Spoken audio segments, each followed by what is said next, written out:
Assalamualaikum warahmatullahi wabarakatuh. Murid-muridku kelas 5 yang soleh dan soleha. Apa kabar hari ini? Semoga dalam lindungan Allah subhanahu wa ta'ala. Oke, sebelum kita belajar pada hari ini, kita awali dengan membaca basmalah. Bismillahirrahmanirrahim. Hari ini kita akan belajar tematik seri C. Silakan kalian buka buku halaman 17. Pertama, kita belajar SBDP. Materi SBDP hari ini yaitu tangga nada. Yaitu ada tangga nada diatonis yang terdiri dari yang pertama tangga nada diatonis mayor, yang kedua tangga nada diatonis minor, kemudian ada tangga nada pentatonis. Yang hari ini kita bahas yaitu cuman tangga nada diatonis. Yang pertama nada diatonis mayor. Ciri-cirinya itu bersifat riang gembira, yang kedua bersemangat, yang ketiga tangga nadanya itu berbunyi do, re, mi, fa, sol, la, si, do. Nah, biasanya diawali dan diakhiri dengan nada do.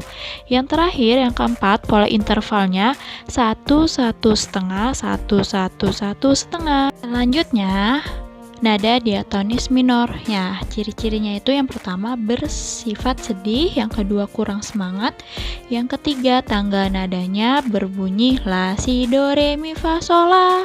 Nah, biasanya diawali dan diakhiri dengan nada la. Nah, terus yang terakhir mempunyai pola interval 1 setengah, 1, 1 setengah, 1, 1. Coba kalian lihat halaman 17, ada tabel kelompok A dan kelompok B.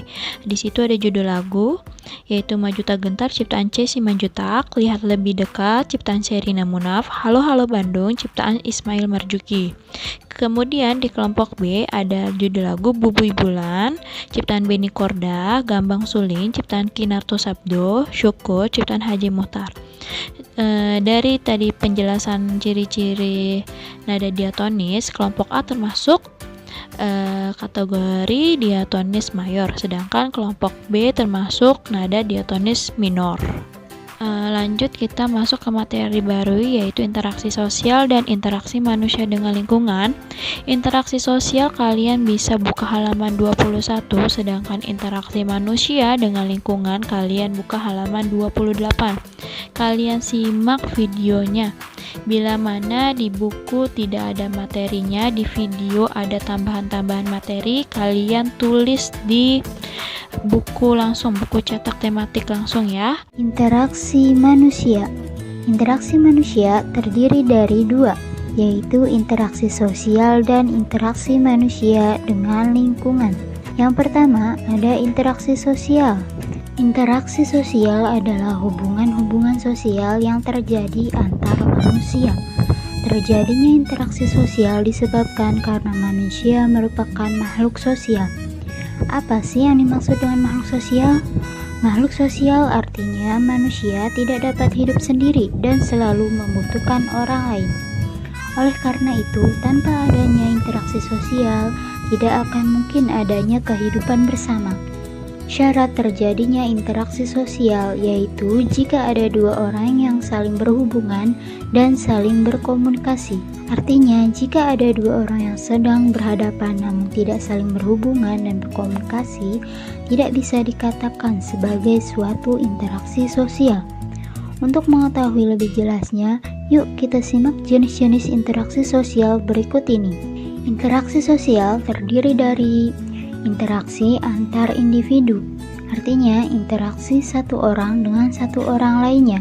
Contohnya, saat kita bertegur sapa, berjabat tangan, dan seorang kasir yang sedang melayani pembelinya.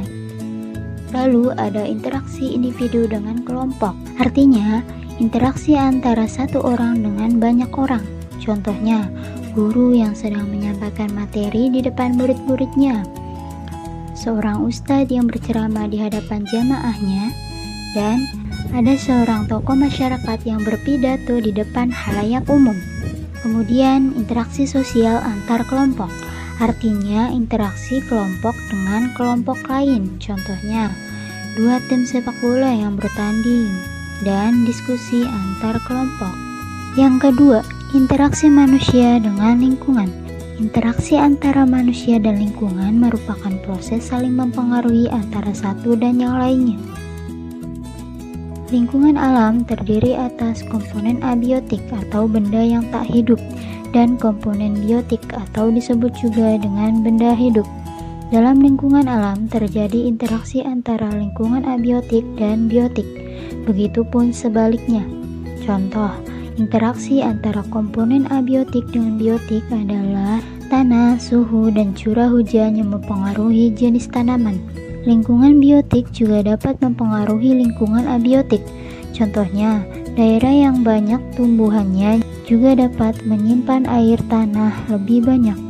Di samping itu, interaksi antara manusia dan alam dikelompokkan menjadi dua, yaitu interaksi yang menyesuaikan diri dengan alam.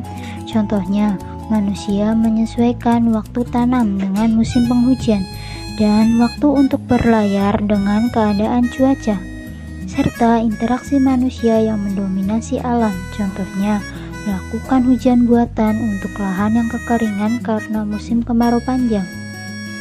Oke, sekian materi hari ini. Oke anak-anak, ada tugas nih. Kalian mengerjakan tugas. Yang pertama itu ada di halaman 18, bagian Ayo Mencari Tahu. Yang kedua di halaman 22, mengisi bagan. Yang ketiga halaman 29, Ayo Mencari Tahu. Seperti biasa, langsung di buku paket. Bila mana tidak muat, kalian tulis di kertas kemudian di staples. Bila mana kalian tidak ada yang belum mengerti, kalian bisa japri ya. Oke, dikerjakan ya tugasnya. Wassalamualaikum warahmatullahi wabarakatuh. Goodbye, good luck.